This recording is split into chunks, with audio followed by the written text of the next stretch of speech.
कृष्ण कन्हैया लाल को उखल से बांध रखा था। बिन प्रेम रीझे नहीं, बिना प्रेम के भगवान कभी रिझते नहीं। अर्थात बिना प्रेम के भगवान को आप बंधी नहीं बना सकते। ऐश्वर्य और माधुर्य जो दो शक्तियां हैं, उनको मना की है कि तुम जाओ और मेरे शरीर का इस समय साथ छोड़ो। तो कहते हैं ये जो दो शक्तियां हैं, जैसे ही इन्होंने साथ छोड़ा तो भगवान जी एकदम से अपने मां के बंधन में बंध गए। क्योंकि संसार में कोई भी प्राणी है वो मां के बंधन में एकदम बंधना पसंद करता है। अन्य बंधनों में अगर प्राणी को बोले कि बंधना है तो कोई नहीं बंधना चाहता, लेकिन मां के बंधन में बंधना हर कोई चाहता है। समय बीतता गया, कहते हैं जैसे जैसे समय बीतता गया तो आगे चलकर कृष्ण कन्हैया लाल ने देखा कि जितने भी ब्रजमंडल में लोग थे, इंद्र भगवान की पूजा करने के लिए एकत्रित हुए हैं। मेरे ठाकुर को 56 प्रकार के भोग लगते हैं, 56 प्रकार के भोग। तो कहते हैं जब कृष्ण कन्हैया लाल ने देखा कि यहाँ पर जितने भी लोग हैं सारे के सारे देख रहे हैं, इकट्ठा करके कोई माखन ले जा रहा है, कोई मिश्री ले जा रहा है, कोई तरह तरह के पकवान घर से बनाकर ले जा रहा है, कोई मिठाई लेके जा रहा है, कोई मेवा बना के ले जा रहा है, कोई कुछ लेके जा रहा है, कोई दूध लेके जा रहा है, कोई दही लेके जा रहा है, कोई घी लेके जा रहा है, कोई शक्कर लेके आ रहा है, कोई शहद लेके आ रहा है। 56 प्रकार के भोग। जब द्वारिकाधीश जी ने देखा कि 56 प्रकार के भोग इतने ज्यादा, अच्छा इंद्र भगवान के इतने बड़े हैं जो उनके लिए इतनी बड़ी व्यवस्था बनाई गई है, क्या वो मुझसे भी बड़े हैं? अब कृष्ण कन्हैया लाल की आयु बहुत छोटी है, 1.5-2 वर्ष के हैं। तो कहते हैं देखा कि अच्छा इंद्र जय जय को बहुत मानते हैं, तो अपने साथियों से पूछा, बोले आप सब कहाँ जा रहे हो? आज ना गोवर्धन के पास क्या हुआ है, वहां पर पूजा हो रही है इंद्र की बहुत ज्यादा, और हर व्यक्ति तरह तरह के पकवान, तरह तरह के व्यंजन लेके आ रहा है। कहते हैं तरह तरह के व्यंजन लेके आ रहा है, तरह तरह की प्रसादी वस्तुएं लेकर आ रहा है। और जैसे ये कहा तो कृष्ण कन्हैया लाल कहने लगे कि अच्छा इतने ज्यादा मानते हैं यहाँ पर इंद्र जय जय को। तो कृष्ण कन्हैया लाल ने आज क्या किया है, इंद्र भगवान का अहम तोड़ना चाहा है। कहते हैं हम संसार में जब जन्म लेते हैं तो संसार के बंधनों में बंध जाते हैं, संसारिक बंधन। जब हम मां के गर्भ में थे तो हमें अपनी चिंता होती है मां के गर्भ में, कैसी कि मेरा जन्म इस धरा के ऊपर हो जाए ताकि मैं प्रभु आपकी भक्ति कर सकूं। लेकिन जैसे ही समय बीतता है, जन्म हो जाता है, तो जन्म के बाद मां के साथ ज्यादा लगाव हो जाता है। और कहते हैं मां के साथ लगाव ज्यादा हो जाता है, समय थोड़ा सा बढ़ जाए, बच्चा जैसे जैसे बड़ा होता है भगवान की भक्ति भी करता रहता है, समय बीतता रहता है। और कहते हैं समय गतिशील है, पति पत्नी का जो रिश्ता है वो भी वैसा ही क्लोज होता है, लेकिन साथ कोई गया किसी के, माँ और पुत्र का रिश्ता भी ठीक वैसा ही है। क्या कभी पिता के साथ पुत्र गया? क्या कभी पुत्र अपनी माता के साथ गया?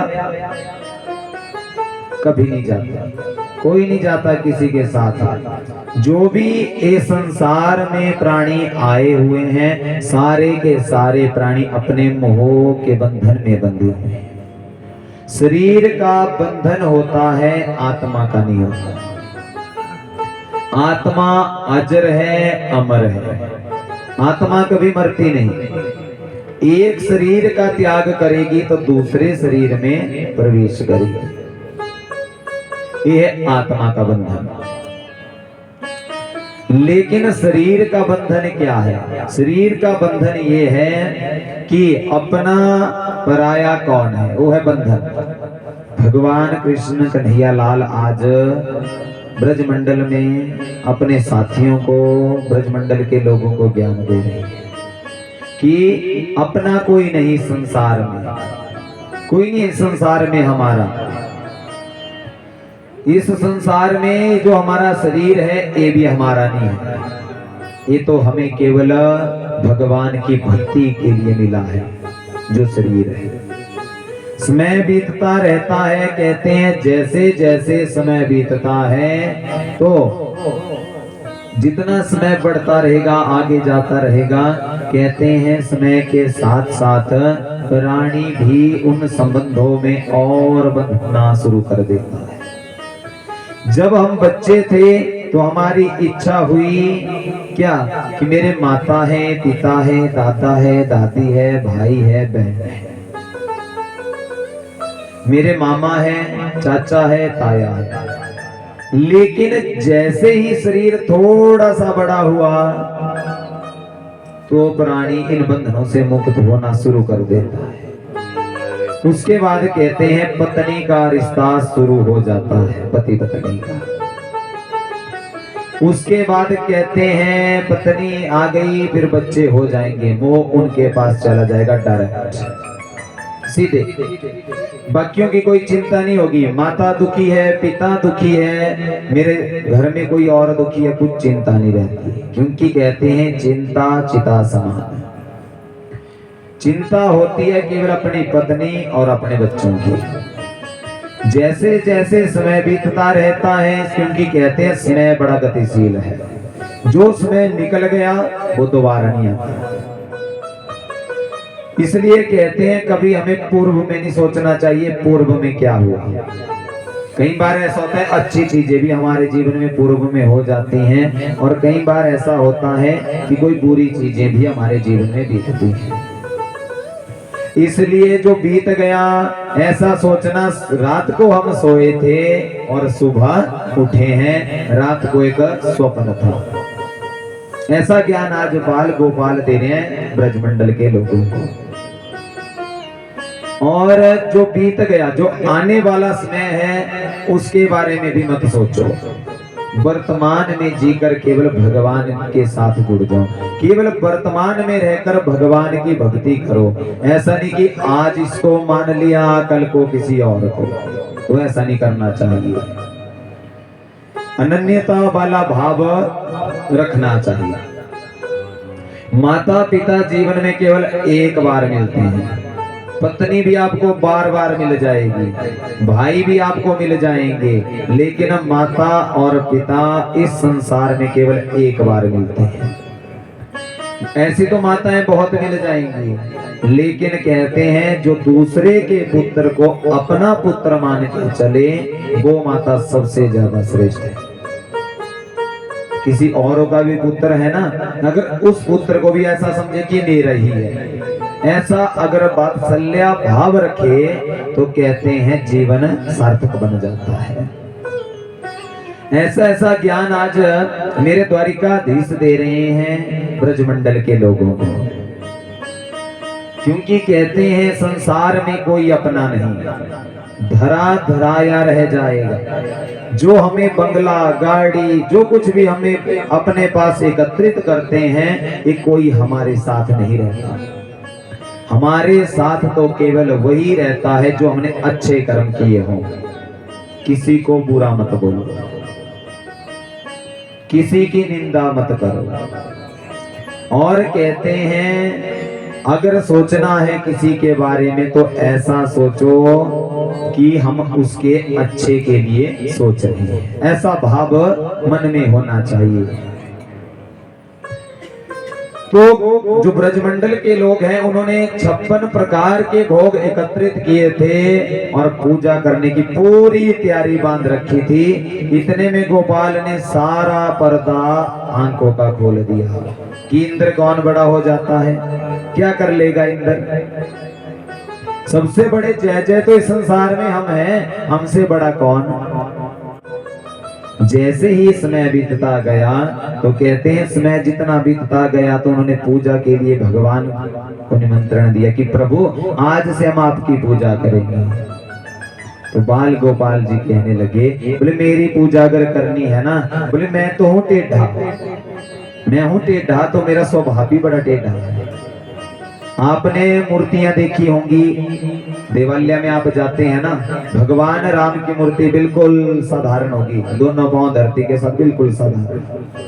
शंकर भगवान की मूर्ति भी ठीक वैसे ही होगी, लेकिन मेरे कृष्ण कन्हैया लाल की मूर्ति कैसे होगी? बोलो कैसी? गए नहीं मंदिर क्या कृष्ण भगवान के? कभी नहीं गए? कोई नहीं गए? नहीं गए? एक बार ऐसा करना, अपने मोबाइल फोन सबके घर में है, मोबाइल फोन पर भगवान की मूर्ति सर्च करना राधा के साथ, या ऐसे ही कर लेना। तो मुरली बजाते हुए टेढ़े खड़े हैं, टेढ़े पांव रखे हुए हैं धरती पर, ऐसा स्वभाव है, क्योंकि भगवान भी टेढ़े, इनके स्वभाव भी टेढ़े और इनके गुण भी टेढ़े हैं। एक समय की बात है, द्वापर युग की बात है। तो कहते हैं जो राम जन्म में जो लोग थे ना त्रेता के, उन्होंने पता क्या किया? गांव में एक कुआं, पहले होते थे कुएं बनाए हुए, अब तो बंद कर दिए लगभग हर जगह ही कुएं। आज के लोग पता क्या बोलते हैं? बोले अगर घर के नजदीक कुआं होगा ना और बहू के साथ अगर लड़ाई हो गई तो क्या करेगी? अपनी जान उस कुएं में छलांग लगा कर दे देगी। बोलिए भक्तवत्सल भगवान की। तो जो कुएं थे, उस कुएं में क्या हुआ, जो बाल्टी होती थी ना पानी निकालने वाली, तो कहते हैं उस बाल्टी की रस्सी टूट के वो बाल्टी गिर गई नीचे कुएं के अंदर। अब पानी था थोड़े नीचे। अब त्रेता युग के लोग थे बेचारे सीधे साधे स्वभाव के, तो उन्होंने पता क्या किया? एक सीधी जैसी बांस की एक छड़ी ली है, सीधी बांस की छड़ी, और उस छड़ी से बाहर को निकाल रहे हैं उस बाल्टी। बोलो निकलेगी? बोलो निकलेगी बाल्टी की? नहीं निकलेगी। निकाल रहे हैं। इतने में एक संत महात्मा वहां से गुजर रहे थे। तो संत महात्मा जी जैसे ही आए तो उन्होंने देखा, बोले इतने भारी लोग इकट्ठे हुए कुएं के पास, कहीं किसी ने डुबकी तो नहीं लगा ली? लगा देते हैं ना, पहले भी लगाते थे, आज भी लगाते हैं। क्यों? प्रिय ऐसा नहीं करना चाहिए। जो आत्महत्या करता है, असूर्या नाम ते लोका अंधनेन तमसा वृता। जो आत्महत्या करता है वो कहते हैं असूर्या नाम, जो जिन योनियों का भोग सबसे ज्यादा लंबा, ऐसी योनियां भोगनी पड़ती है। जो भीले होते हैं ना प्रसाद के दिन, देखिए सबने, तो ऐसी योनियां भोगनी पड़ती है। उनको देख के ही लोग खाना बंद कर दे, तो ऐसी योनियां भोगनी पड़ती है। सांप बिच्छू ऐसी योनियां भोगनी पड़ेगी। कुत्ते बिल्ली की, पर वो कुत्ते ऐसे नहीं जिनको साथ सुलाते हैं आजकल, जिनके शरीर के मतलब बीमारी हो जाती है ना बाहर से तैयार, जिन्हें हम क्या बोलते हैं अपनी मंडियाली भाषा में चरण, तो ऐसी प्रवृत्तियों की योनियां भोगनी पड़ती है। जो आत्महत्या करता है उसे देह का त्याग करने के बाद फिर प्राणी सोचता है, बोले अगर मैंने ऐसा ना किया होता ना तो शायद मेरे स्वभाव में कुछ और परिवर्तन होता।